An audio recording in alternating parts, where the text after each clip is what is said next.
Welcome to another Consults Over Coffee. I'm Dr. Michael Jones, and I am joined today by my son Patrick. Hello.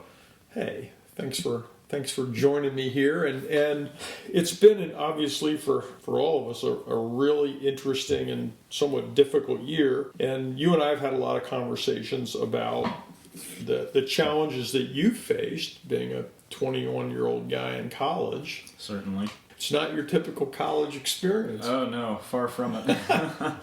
Yeah, tell me a little bit about that. Yeah, it was one of those things where, sort of when we found out that, or at least when I decided, because the first semester that we were online, I decided to just stick to online classes because I didn't know how exactly my school was going to handle the situation. Because nobody really knew exactly what they were really doing. A lot of us were kind of figuring things out.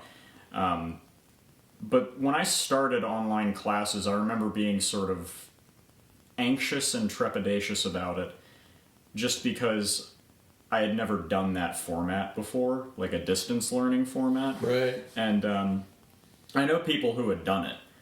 Some of my friends had done it before, but it was like one or two classes. It wasn't like full schedule. You're remote learning. You're never going to actually see your professor, and you don't physically have to go to a different lecture space. And so that made me sort of nervous. But the thing that I kept kind of telling myself was just that it's just different, and I'll learn to adapt to it. And it wasn't really something I did consciously either. You understand? Yeah. Like, once it got going is when I was able to sort of actually figure out how things were going to work. Well, because when all this started, you were what? You were into spring semester sophomore year. Yeah, so you were living on campus. Yeah, and then we got sent home because first spring break got extended, and then we were told to stay in place and never come back. Never come back. But yeah, that was probably the most jarring thing of all, was because halfway through, up until halfway through that semester, all my classes were in person and everything was perfectly normal. Yeah. At the time, I was in a different major than I was now, and I had a couple classes with lab components. And I think honestly the pandemic sort of helped in a way to kind of realize that, maybe I wasn't really playing to my strengths with the department that I was in.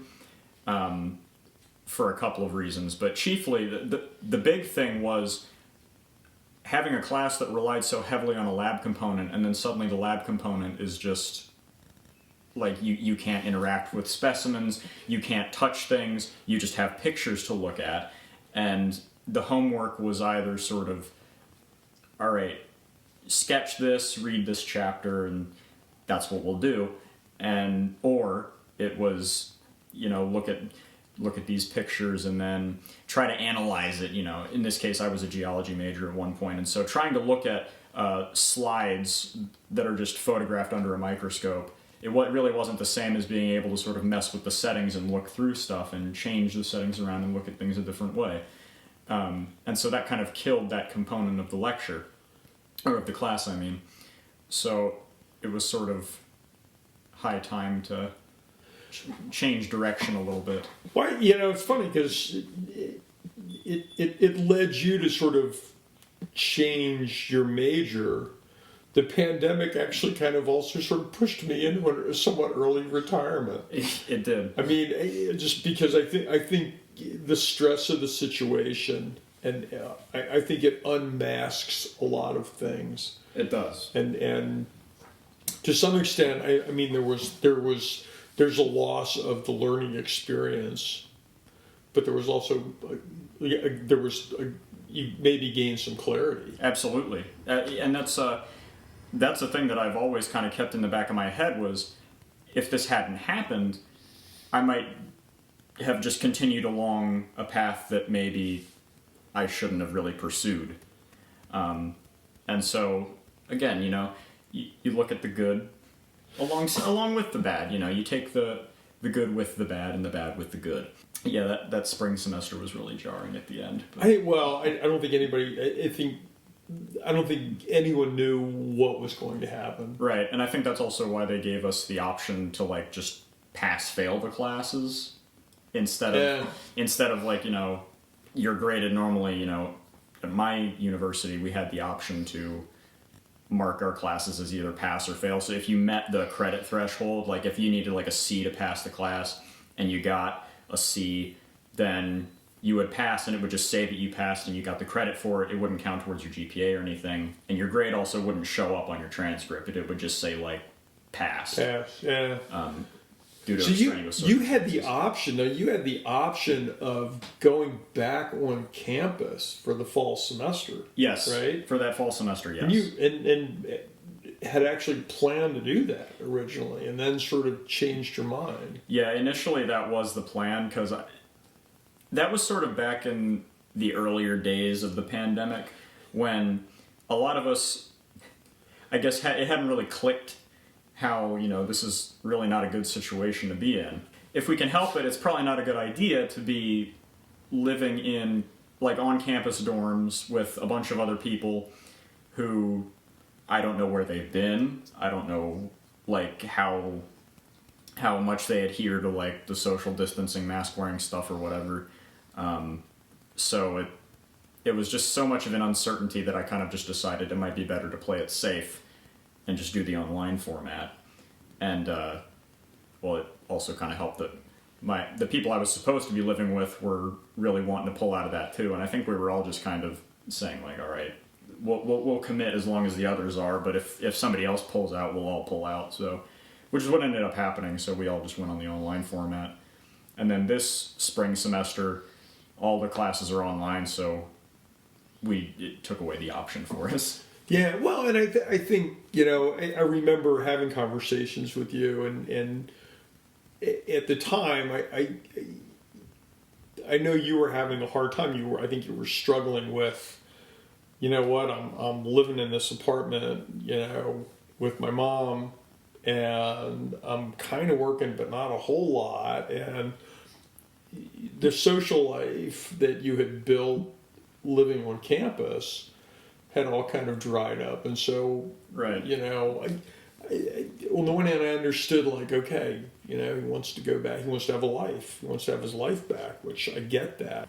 But frankly, as a parent, I would have to admit I was a little bit relieved when you said, you know what, I think I'm going to take a pass on living on campus this semester. Yeah. And I think, I guess, in reality, at school, you go to George Mason. George Mason, it turns out, seemed to have done a pretty good job with managing things on campus. They actually compared did. to a lot of other universities. They did. They had a shockingly low transmission rate, which I was actually surprised but happy to see. That was at least reassuring and sort of at least put the thought in my mind of like, okay, if they're able to handle it this well, then maybe I could return to campus. Of course, this semester it just didn't seem to make any sense because all my classes were online anyway. As far as the social life deprivation in the initial part of the pandemic, or at least that first semester of being all online, it was definitely hard at first, but then I kind of remembered everybody's in a similar situation, and so if we really commit to it, we can still keep in contact quite easily. I mean, this is the age of communication and being connected through our devices and whatnot, so I think I actually kind of adapted to that quite well in the long run, in the long term. But yeah, college has always kind of been you have three options, pick two scenario between academics, social life, and sleep. And so, I mean, and it's true, you know, if you want to really succeed, you're going to have to sort of sacrifice certain elements. You're not going to have as much free time. You know, you're committed to your courses, to whatever path you're on. And sometimes, you know, if you have extracurricular activities, like if you're in a fraternity or something and you have commitments to that takes up more time. So if you want to keep up with one or the other, you're going to have to sacrifice. You might not be able to sleep as much. Yeah, but most of our population consumes caffeine quite a bit. But I think it also kind of gets to the point that, and the thing that just sort of struck me in watching this whole thing unfold is that I think that some of the most important stuff that you learn at college isn't learned in the classroom. Yeah. You sort of learn who you are and what you want your life to be like and what matters to you, and the exploration of developing your own autonomy and your own existence. Yeah. And learning to manage time and to function effectively. Right. And to a large extent, that you kind of get robbed of that in all of this at the moment. Although I also kind of looked at it in watching you as kind of going, well, you know what? You made your own decision about going, staying home rather than going back to campus. You made the decision about changing your major. You were able to work, take classes. I thought, well, I was impressed that, like, all right, this is certainly not an ideal situation, but you seem to have really managed it pretty well. Yeah, I mean, I've always kind of been the type of person to sort of, when those situations are presented to me, initially I might be apprehensive or sort of very intimidated by the prospect of, I don't know, some great change or some great event or whatever. But I also am just the kind of person who, when I really want to or need to, I'll just put my head down and get going. Because really, it's once you take that first step, I think it gets a lot easier. And so getting started with, adapting to this new format and also not being on campus, not seeing a lot of the people that I really knew and was really fond of, that was difficult, but then you sort of learn to find joy and satisfaction in other areas of your life as well. Yeah, and I think, it's the old saying, one door closes, another door opens. Right, and you find that there are other interests that you may not have realized before. Like, I mean, for example, after a point, I started doing just like some minor creative writing just for fun. It's nothing particularly good. It's not really that well written, but it's like satisfying, and it's something that allows me to put my brain on paper. Yeah. Right, this is your brain on paper. Right.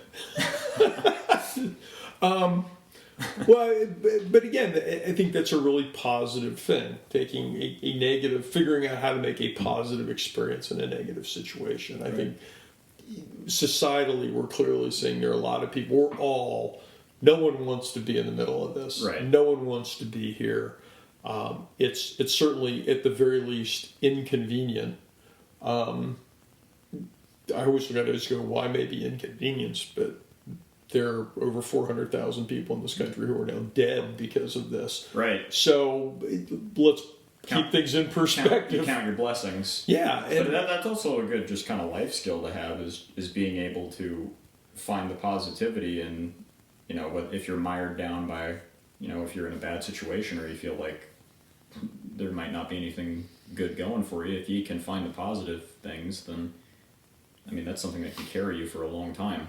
No, and I think maybe that is sort of one of the lessons that comes out of this. Again, the things that you learn in college aren't always learned in the classroom. Right. And I think probably the academic aspects of education right now are probably not ideal. No.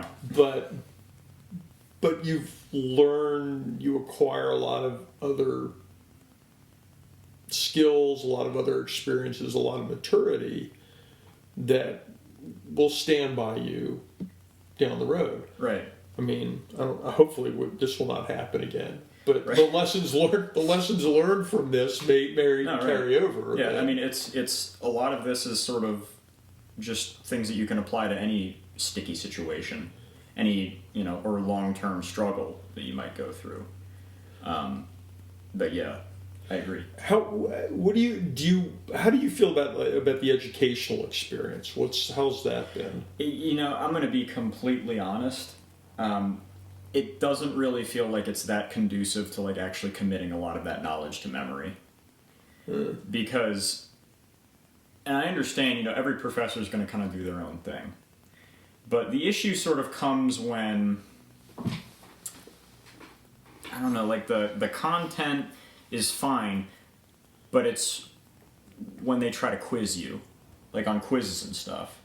They usually allow for multiple attempts. Some of the questions are just very easy, like, oh, I got that wrong, let me just change to another thing, and you don't even really think about it. And it also doesn't help when, you use extra resources on the internet to study. Like, I like to use Quizlet sets for a lot of stuff, just to memorize terms and whatnot. But when I go to take a quiz, and I see that the professor has lifted terms and questions from Quizlet sets that I just happen to stumble upon online, then it's kind of like I'm not even really thinking about it, I'm just reflexively choosing an answer. And Bonus. Yeah. Right. So, but also, sometimes they don't even assign any homework. A lot of the times it's like, we have 3 exams, and they're going to be curved. And so that takes a lot of the pressure off. It does. And so it's part of it is certainly a question of motivation for a lot of people, but another part of it is just sort of, it's not challenging enough to really get you to try to commit it to your mind. Yeah. You sort of remember it for however long you need to, and then you move on. Yeah, and I think... And not every class has been that way. Only some have. Some have been very good about, I find that if you can continuously assign homework, that's a good thing. That keeps you continuously thinking about whatever you're learning, and that gets you to sort of keep it in your mind more. Well, and I think that's just true of learning in general. The more that you invest yourself into consistent it, exposure is important. Yeah, the more it gets burned into you, the more you live it, and that's why I think actually going to class and interacting with people and having discussions about the material you're studying, all those things help retention. Absolutely. And help learning and fill out the learning. Well, and in my case as well, most of my classes have not had assigned meeting times. It's completely asynchronous. Huh. So, you just have due dates, and you make sure that you turn everything in on time. Whereas in the normal format, or in some other classes that maybe do things differently, you have to attend the lecture at a certain time. And particularly with in-person stuff, it's just a whole lot easier to get you up and focused because you have to physically get up and go to a different location. Whereas now it's like, and I'm certainly guilty of this, wake up, oh, it's time for lecture, turn on the laptop, sit there, and then, all right, lecture's over, go back to bed.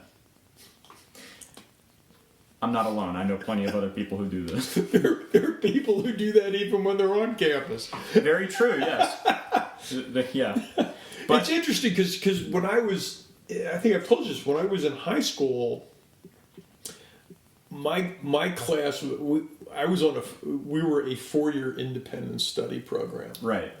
So basically you were given material to learn on your own. You had access to teachers to go over stuff. There were learning objectives that you had to meet, whether they were essays, quizzes, whatever, or work that you had to do. And then when you had mastered or completed all those objectives, you were allowed to test on that section. So you could move through things as quickly as you wanted. Right. Unfortunately, you could also move through things as slowly as you wanted. And the beauty was that if you were motivated, if you were self-starter, it was a great system. Right.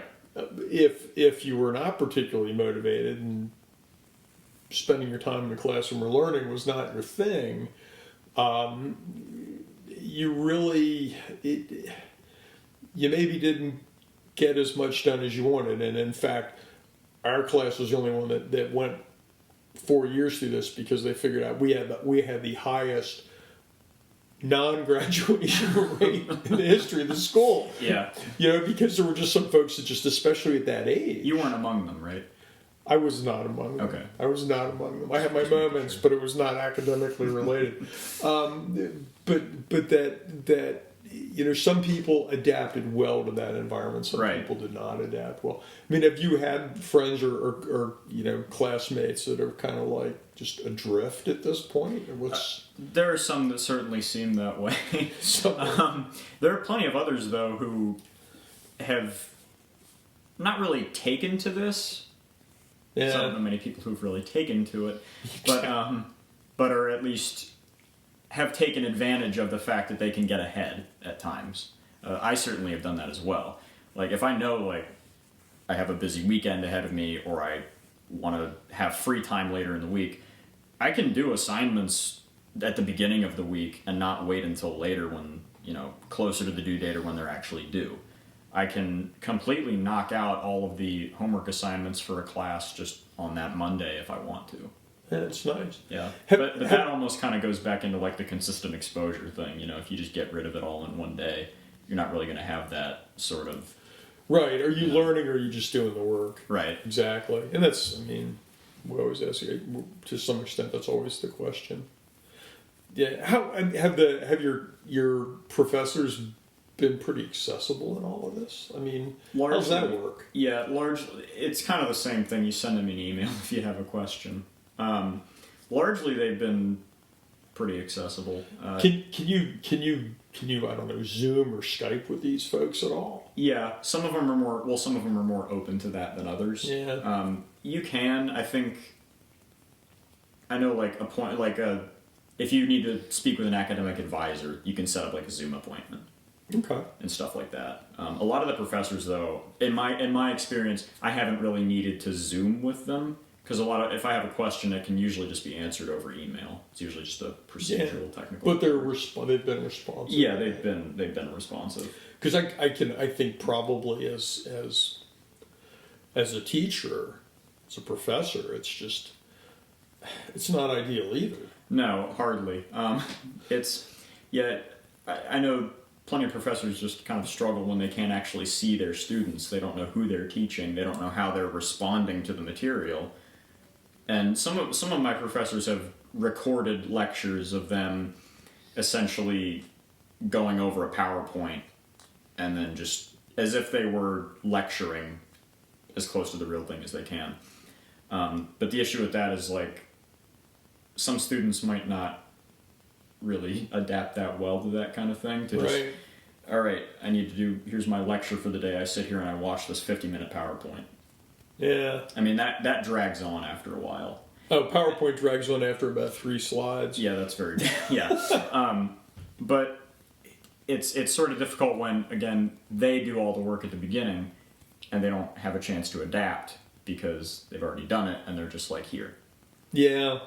I think a lot of the professor-related stuff is more technical, like how do we work these applications and whatnot. Yeah. Because not every professor is using Zoom. Some might use Zoom, others use, in my case, Blackboard Collaborate Ultra, which is basically the same thing but not. Blackboard Collaborate Ultra. Yeah, the Ultra. That's the key there. All right. Back when I was... You only had the Super or something. I only had Blackboard. Oh, yeah, okay. When I was still teaching. Oh, yeah? Just Blackboard. But I miss... I think there's a... As someone who taught, I think... We're pack animals. We're social animals. Yeah. Teaching and learning happen best face to face. Yeah. That's just and that experience is hard to duplicate in these conditions. Yeah. One thing that also has not really has not benefited is group projects and group work. Yeah. For which I last semester did not have any group assignments at all.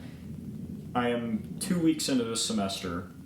I already have group assignments, and it's already a pain because we've already had basic technical issues like my group members created a group chat, and then suddenly I get a text from one of them saying, "We haven't heard from you. Is everything okay?" I haven't gotten any group messages. Turns out it's because I have an Android. They all have iPhones, so I told you that Android was bad path. Man. Yeah, but that's the thing. If some companies don't like their users to connect with others. That's all I'm going to say.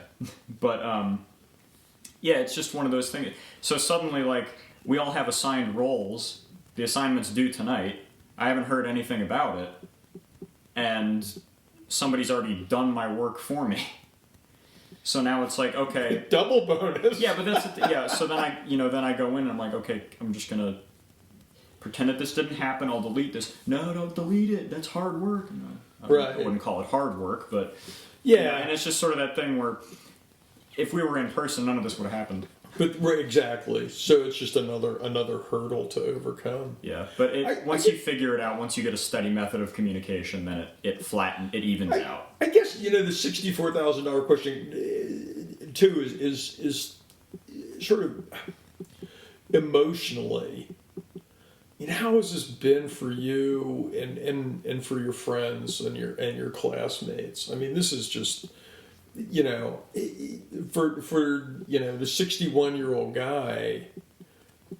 My life's not all that different. I mean, I'm not going to work every day, but my lifestyle really hasn't been greatly impacted. I'd like to travel more, but I'm in my groove and it's okay. Sure.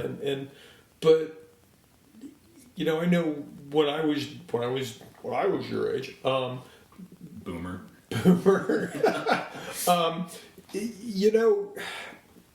The social aspect was just, and also you at a point of like, it's time to kind of get out of the house and build a life. Yeah. And where are you? I'm back in the house. Yeah. So, I mean, how's that been? It hasn't been easy. It's been a roller coaster to say the least. And I remember sort of after the initial quarantine period ended, like I just had some maintenance guys come into the apartment to fix something, and it was just like a real quick, "Hey, how you doing? Yeah, it's over there. Thanks for fixing it. See you later." And I remember just thinking, "Wow, I didn't realize how much I miss that basic element of just speaking to another person." Yeah. That basic level of human interaction. And I know for a lot of us young people, a lot of my friends in particular have kind of struggled with it, just because we all feel really stuck right now. We don't really feel like we're accomplishing anything. And to not have your social circle and your support structure that maybe you're used to is kind of jarring and very difficult and not fun. Especially when you've been sitting inside for so long and you can't hang out with anybody, either because they're not around or if you're afraid of transmission or whatever. It's not easy. But again, we're in an era where we can connect with each other very easily. And so you have that, but it's still not the same as like the face-to-face interaction with other people, going out and going camping or going to play mini golf. Something stupid like that, just something minor and fun. Yeah. That you take for granted. It really makes you think about that. Well, and I've seen stuff recently that you're talking about, probably I think it was 26% of college-age people had significant symptoms of depression, yeah, or anxiety, mm-hmm. and a lot of it comes from this. And these are really stressful times. I mean, both with respect to the pandemic, with respect to politics and tribalism in this country. This is not what anybody signed up for. Right, but it kind of loops. It creates like a feedback loop, going back to that thing about how the classes work and whatnot, and it's really not even conducive to getting out of bed in the morning. Right, because it's all just I'm not doing anything. I can't, especially early on, and then that lasted long enough that became our routine, where it's like I don't have any reason to get up. I grab the laptop, open it up, attend class, do the homework, take a nap, whatever. You just laze around, and that's what you get used to. Yeah, and that's kind of a dangerous place. It is, and that's a trap that a lot of people fell into. And well, hopefully when fall semester rolls around, folks will be able to get vaccinated. Yeah, maybe head back to campus. Absolutely. And then life gets at least a little more normal. I don't think it's going to go back to what it was. But yeah, I mean, I think everybody is kind of at a point though where they're happy to take what they can get. Small steps. Being grateful is a key to a happy, healthy life. Exactly.